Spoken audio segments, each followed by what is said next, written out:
రైతుకి సీడ్ అనేటువంటిది ఒక ఫౌండేషన్. బిల్డింగ్ కి ఫౌండేషన్ ఎంత ఇంపార్టెంటో రైతుకి సీడ్ అనేటువంటిది అంతే ఇంపార్టెంట్. మరి భారతదేశంలో మన రాష్ట్రం దగ్గరగా 60 నుంచి 65% సీడు మనం తయారు చేసి మన అవసరాలకు కానీ ఇతర రాష్ట్రాల్లో ఉన్నటువంటి రైతుల అవసరాలకు కానీ మనం ఇస్తున్నాం. దానికి మనం సంతోషించదగినటువంటి విషయం కూడా. మరి అటువంటిది ఒక మంచి సీడ్ తయారు చేసి ఇస్తేనే రైతుకి మనం లాభం చేకూర్చినట్టు, న్యాయం చేసినట్టు కూడా సంతోషం. ఒక విషయం నేను గత 3 మాసాల క్రితం 4 మాసాల క్రితం ఒకసారి మాట్లాడుతూ ఈ రాష్ట్రంలో ఎక్కడైనా స్పూరియస్ సీడ్ అనేటువంటిది అమ్మటం అంటూ జరిగితే నా పర్సనల్ నెంబర్కి ఫోన్ చేయమని చెప్పేసి నెంబర్ ఇవ్వటం జరిగింది.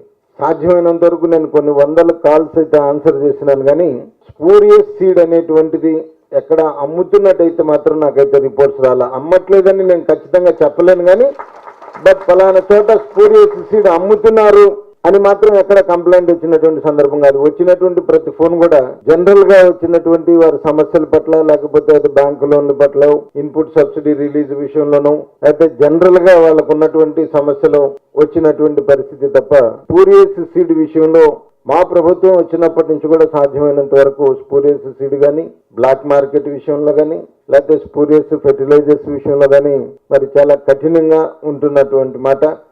దానికి మీరందరూ కూడా సహకరిస్తున్నందుకు కూడా నేను మిమ్మల్ని అందరినీ కూడా నేను అభినందిస్తా ఉన్నాను.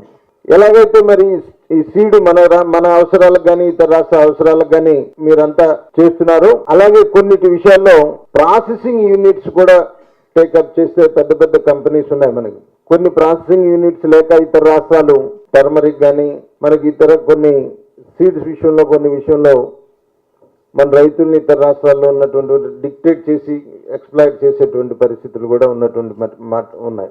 ఎవరైతే మీరు సెల్ఫ్ సఫిషియెంట్ గా రీచ్ అయినటువంటి ఇండస్ట్రీస్ ఉన్నారో అటువంటి వారు ఈ ఫుడ్ ప్రాసెసింగ్ యూనిట్స్కి వచ్చి సాధ్యమైనంత వరకు రైతుకి వాల్యూ ఎడిషన్ ఇచ్చేదానికి సహకరిస్తారని చెప్పేసి కూడా నేను ఆశిస్తా ఉన్నాను. అటువంటిది మీరందరూ కూడా మరి రైతుని దృష్టిలో పెట్టుకొని రైతు సంక్షేమం కోసం, ఎందుకంటే ఒక్కసారి విత్తనం విత్తిన తర్వాత కష్టం, పెట్టుబడి రెండూ పెడతాడు. తీరా దానికి అతను ఆశించినటువంటి ఫలితం రాకపోతే పూర్తిగా రైతు కుప్పకూలిపోయేటువంటి పరిస్థితి. రైతు జీవితం అంతా కూడా మీ మీద ఆధారపడినటువంటి పరిస్థితి ఉంది.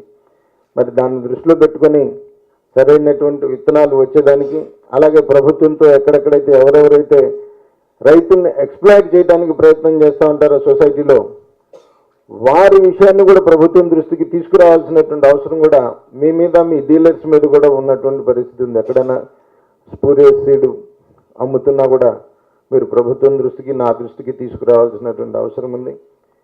మరి ఈ సంవత్సరం ఏ రకమైనటువంటి కంప్లైంట్స్ లేకుండా ఒక పక్క మీరు సహకరించినందుకు, అలాగే భగవంతుడు కూడా ఈ సంవత్సరం మనకి బాగా సహకరించిన వాతావరణం బాగానే, సకాలంలో వర్షాలు పడ్డాయి. రిజర్వాయర్స్లో మరి అన్ని రిజర్వాయర్స్లో కూడా నీరు ఉండటం, వర్షాలు ఉండటం, పంటలు కూడా ఇప్పటి వరకు ఉన్నటువంటి రిపోర్ట్స్ ప్రకారం అయితే బాగానే ఉన్నాయి. మార్కెట్కి వచ్చినటువంటి పంటల రేట్లు, కాటన్ రేట్లు కూడా బాగానే ఉన్నటువంటి పరిస్థితి ఉంది. మరి ఈ రకంగానే ఇంతకన్నా ఎక్కువగా కూడా మీరు ఇంకా ముందు రైతుకి అందుబాటులో ఉండి అవసరానికి మరి మీరంతా ముందుంటారని చెప్పేసి నేను ఆశిస్తూ, మీకు సంబంధించినటువంటి విషయాలు ప్రభుత్వ పరంగా ఏ రకమైనటువంటి సమస్యలు ఉన్నా కూడా పరిష్కారం చేయడానికి ప్రభుత్వ పరంగా మేము సిద్ధంగా ఉన్నామని చెప్పేసి మరి తెలియజేస్తూ, మీరు మనం అందరం కూడా రైతుకి లాభసాటి వ్యవసాయం తీసుకుని వెళ్ళడానికి ప్రయత్నం చేద్దామని చెప్పేసి ఆశిస్తూ సెలవు తీసుకుంటాను. జై హింద్.